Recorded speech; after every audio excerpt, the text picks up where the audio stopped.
Olá, nome é Lúcia. Tenho 78 anos. E por mais que o tempo tenha passado, tem cicatrizes que nunca somem. Muita gente me vê hoje como essa velhinha tranquila, que cuida das plantas, costura e serve café com bolo. Mas ninguém imagina que, um dia, eu fui prisioneira, não de um estranho, não de um bandido qualquer, mas do homem que deveria ter me protegido, meu padrasto. Eu tinha 23 anos quando ele me sequestrou. 5 meses. Foi o tempo que ele me manteve escondida, isolada, sem luz, sem esperança e sem voz. Por anos, eu calei, engoli o trauma, sorri quando doía e segui. Mas a vida tem um jeito curioso de dar voltas. E um dia, o passado bateu a porta e eu estava pronta. Essa é a minha história. E se você acha que já viu vingança, é porque ainda não ouviu o que eu fiz com aquele desgraçado. Porque quando eu voltei 1000 vezes pior. Para entender por que tudo aconteceu, você precisa voltar comigo. Bem antes do cativeiro, antes da dor, antes até da desconfiança. Eu era só uma menina, com a cabeça cheia de sonhos e um coração que ainda acreditava em tudo que a mãe dizia. Papai morreu quando eu tinha 7 anos. Foi um acidente na estrada.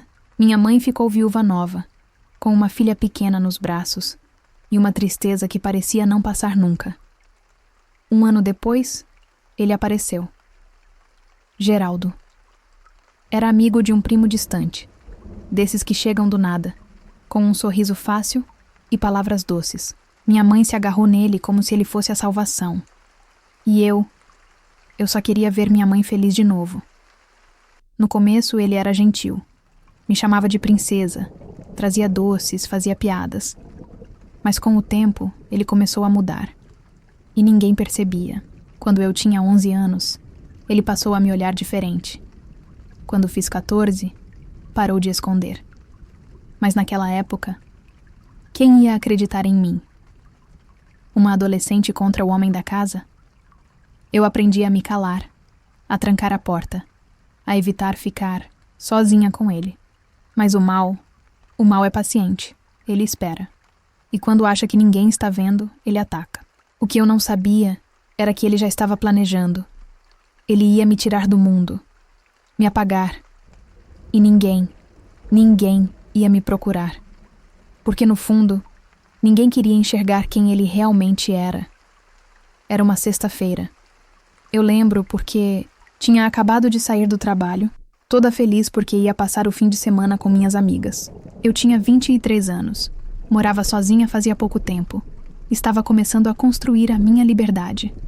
Mas ele sabia dos meus horários, dos meus caminhos, até das minhas rotinas mais bobas. Eu desci do ônibus e quando virei a esquina, vi a caminhonete dele parada ali do outro lado da rua. Não desconfiei de imediato. Achei estranho, claro, mas pensei que talvez fosse coincidência. Quando passei por perto, ele desceu sorrindo, com aquele mesmo sorriso que usava quando queria convencer minha mãe de alguma coisa. Disse que só queria conversar, que tinha algo importante para me contar sobre a família. Eu disse que estava com pressa, que podia ser outro dia, e foi aí que tudo escureceu. Eu só lembro da dor no pescoço, a picada, um pano no rosto, e depois, nada. Quando acordei, estava amarrada em um lugar que eu não conhecia. Sem janelas, sem luz natural, só uma lâmpada fraca pendurada no teto. O chão era de concreto frio. E o ar tinha cheiro de mofo e morte. Eu não sabia onde estava. Não sabia o que ele queria. Só sabia que ninguém ia me encontrar. E foi ali que o tempo parou. Os primeiros dias foram os piores. Eu acordava, sem saber se era noite ou dia. Não havia janelas, relógio, nem som do lado de fora.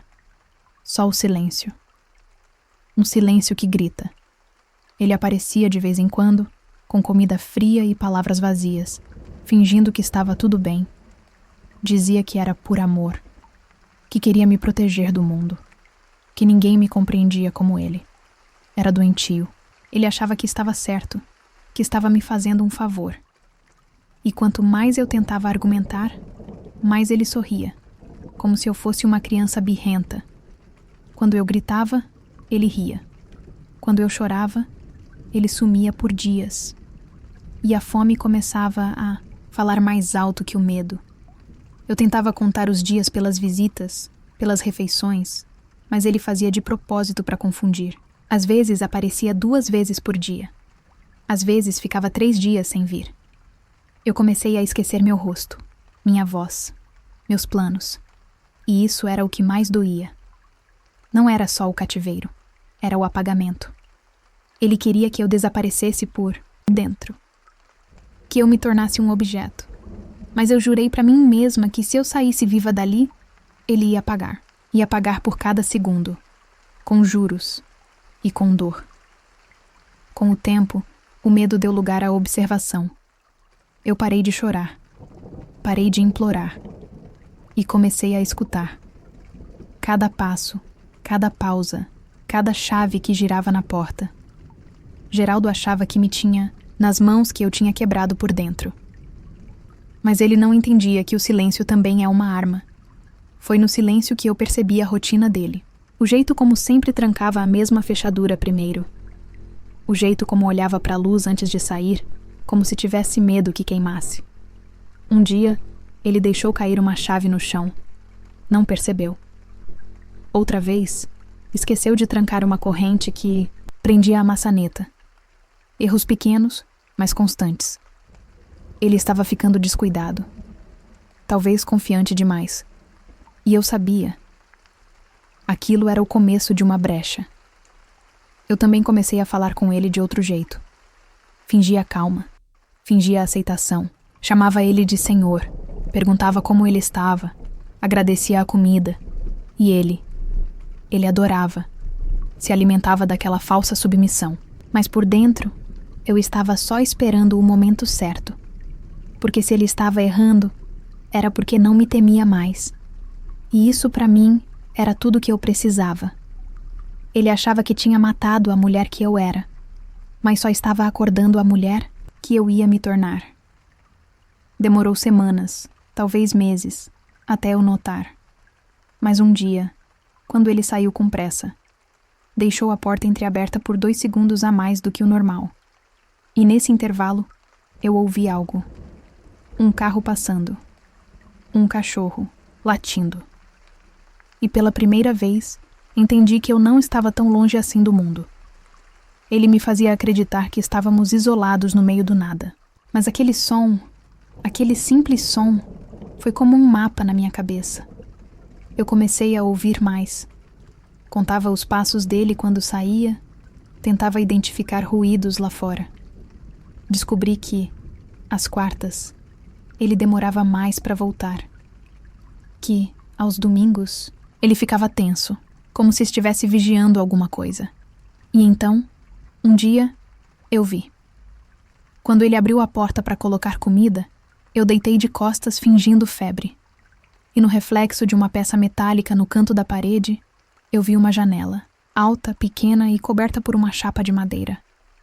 Mas ainda assim, era uma janela. Era real. Era saída.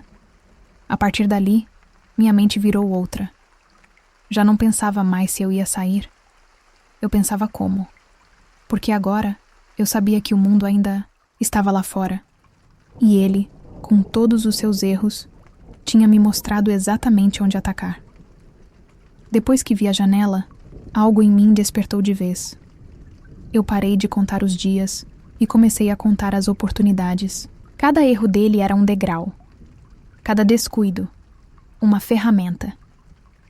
Eu não tinha força, nem ferramentas, mas tinha tempo. E tinha raiva. Muita raiva. Eu comecei a esconder pequenos pedaços de metal que ele deixava cair. Cantos soltos da parede. Farpas, de madeira. Um dia, consegui arrancar um pedaço de ferro da estrutura da cama. Era pequeno, mas afiado. Escondi dentro do colchão, bem no meio da espuma. Com ele, comecei a soltar um prego por vez da chapa da janela, 1 por semana. Cada movimento calculado. Se eu fizesse barulho, ele escutaria. Se eu deixasse sinal, ele desconfiaria. Mas eu era paciente. Engolia a ansiedade. Sorria para ele quando entrava. Agradecia o prato sujo que ele colocava no chão. E tudo isso, enquanto por dentro, eu afiava minha saída. A cada noite eu sussurrava para mim mesma, mais perto. Era a única forma de manter a sanidade. Eu tinha virado uma sombra para sobreviver, mas essa sombra já estava aprendendo a se mover nas frestas. E logo, ia atravessar. Naquela noite, eu soube. Não sei explicar como, mas senti que era agora ou nunca. Ele tinha saído mais apressado que o normal. Esqueceu de trancar uma corrente na porta externa, e pela primeira vez, a casa estava completamente em silêncio por mais de 2 horas. Eu fui até a janela. Os pregos já estavam frouxos. Usei o pedaço de ferro para soltar os 2 últimos. Empurrei a chapa com cuidado e por trás dela veio um vento frio no rosto. Meu coração disparou. Era como respirar pela primeira vez. Mas o buraco era pequeno. Eu tive que me espremer. Rasguei a pele do braço, do quadril. Quase fiquei presa. Mas passei. Do outro lado, dei de cara com um quintal cercado de mato alto e uma cerca de arame farpado separando o terreno de uma estrada de terra. Eu corri, com os pés descalços, as pernas tremendo, o corpo fraco. Mas corri. Quando cheguei na cerca, já não sentia dor. Pulei como pude, rasguei mais a pele, caí do outro lado e continuei correndo, até cair, até tudo escurecer de novo. Quando acordei, estava em um hospital. Uma enfermeira me chamou pelo nome. Meu nome. Eu estava viva. Eu estava livre. Mas eu não sorri, porque eu sabia que ele também estava livre. E enquanto ele estivesse respirando, nada ia me parecer justo. O hospital me acolheu, me alimentou, tratou meus ferimentos. Mas ninguém sabia o que fazer com a minha história. No começo parecia que tudo ia se resolver. Vieram policiais, assistentes sociais, psicólogos. Todos pareciam chocados, revoltados. Prometeram que ele seria preso, que eu nunca mais teria que vê-lo. Mas passou 1 semana, 2, 3, e nada aconteceu. A polícia foi até a casa, sim, mas a casa já estava vazia. Ele sumiu sem deixar rastro, como um rato. Os vizinhos diziam que mal o conheciam. A maioria nem sabia que havia alguém trancada lá dentro. A investigação esfriou, e eu fui ficando sozinha. A notícia saiu em 2 jornais, com meu nome abreviado. Ninguém se importou de verdade. Para eles, eu era só mais um caso, só mais uma mulher que teve sorte de escapar. E então veio a pior parte: o silêncio. As visitas pararam. O telefone parou de tocar. Ninguém queria lembrar daquilo. Era mais fácil me esquecer do que enfrentar o que tinha acontecido comigo. E foi aí que tudo dentro de mim mudou. Eu parei de esperar justiça. Eu parei de pedir ajuda. E comecei a planejar. Ele fugiu. Mas um dia, ele ia baixar a guarda. E quando isso acontecesse, eu não ia denunciar. Eu não ia ligar para a polícia. Eu ia fazer com ele algo que ninguém fez por mim. Eu ia olhar no fundo dos olhos dele e devolver tudo, com juros e sem pressa. Os anos passaram. Por fora, eu virei uma mulher comum. Trabalhava como costureira, morava num bairro simples, cumprimentava os vizinhos, fazia amizade com a padaria da esquina. Ninguém desconfiava. Ninguém imaginava que, por trás do sorriso calmo, havia uma caçada em andamento. Eu nunca parei de procurar. Mesmo sem internet, mesmo sem pistas concretas, eu dava um jeito. Anotava nomes em cadernos, ia até cidades, vizinhas, procurava nos cartórios, puxava registros antigos. Eu não tinha pressa, porque sabia que um dia ele ia baixar a guarda. Gente assim não vive escondida para sempre. Gente assim, uma hora, volta a confiar no próprio disfarce. Enquanto isso, fui fortalecendo o corpo, a mente, a raiva. Aprendi a esperar. Aprendi a observar. Fiz amizades em lugares úteis, delegacia, cartório, posto de saúde. E mantive meus ouvidos sempre abertos. Por 20 anos fui plantando as sementes do que viria. Eu não queria justiça. Justiça para mim era palavra vazia. Eu queria controle. Eu queria que ele sentisse o que eu senti. Só que pior, muito pior. E um dia, ele apareceu. Com outro nome, outra cidade, outra mulher. Fingindo ser outra pessoa. Mas eu conhecia aquele olhar. E naquele momento, a caçada acabou. Agora era a minha vez. Ele estava com outro nome, outra vida. Morando em uma cidade pequena do interior. Do tipo onde todo mundo se conhece e ninguém faz muitas perguntas. Se apresentava como Seu Almir. Dizia que era viúvo e vendia peças usadas de carro. Eu ouvi isso de um rapaz no mercadinho, que falava que ele era gente boa, mas reservado. Engoli o riso. Gente boa. Aquilo me deu mais certeza ainda de que o mundo não faz ideia do que carrega debaixo da pele dos outros. Eu me mudei para a cidade 1 mês depois, com um nome novo também. Me apresentei como Dona Judite, viúva tranquila, aposentada, cheia de histórias para contar e biscoitos para oferecer. Em menos de 3 semanas, eu já era querida pelos vizinhos. E ele nunca me reconheceu. Os anos me mudaram. O cabelo branco, as rugas, o corpo mais curvado. Mas por dentro, eu ainda carregava o mesmo olhar de quem saiu por uma janela cortando a carne e a alma.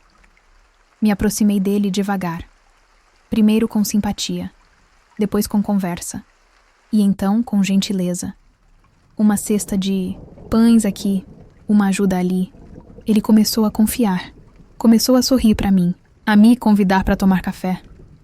Ele não fazia ideia, nenhuma, e aquilo era melhor do que qualquer vingança imediata, porque agora ele estava entrando na minha armadilha. E nem sonhava que o inferno estava vestindo um vestido de crochê e um sorriso de vovó. Ele não suspeitava de nada. Me chamava de Dona Judite, ria das minhas piadas sem graça, dizia que eu lembrava a mãe dele. O que ele não sabia era que eu lembrava a filha da mulher que ele destruiu. E um dia, quando o convidei para almoçar em casa, ele veio, todo arrumado, com a camisa passada e um vidro de suco barato na mão. Trouxe flores. Para mim, como se eu fosse uma senhora qualquer. Ele sentou na minha mesa, comeu do meu arroz, elogiou o tempero. E quando tomou o último gole de café, eu travei a porta. Ele ainda tentou brincar. Disse: "Vai me sequestrar, Dona Judite?" E eu respondi: "Não, Geraldo. Eu vou te mostrar o que é o verdadeiro cativeiro." A expressão dele mudou na hora. O riso morreu nos lábios. Os olhos tremeram. Ele tentou levantar, mas eu já tinha tudo preparado. Tranca na porta, janela lacrada, celular sem sinal. E o mais importante, ele já estava fraco. O calmante no café começava a fazer efeito. Ele caiu sentado no chão, murmurando coisas que eu não escutei. Porque naquele momento, não importava mais o que ele dizia. Agora quem ia falar era eu. E ele ia ouvir. Por 5 meses, eu fui o silêncio dele. Agora, ele seria o meu. Ele era forte, mas a força dele não passava de sombra diante da minha vontade. Os 5 meses seguintes foram um jogo de paciência e controle. Eu não quis matá-lo, não imediatamente. Queria que ele sentisse cada segundo da minha prisão. Eu o prendi num quarto pequeno, sem janelas, igual ao que eu conheci.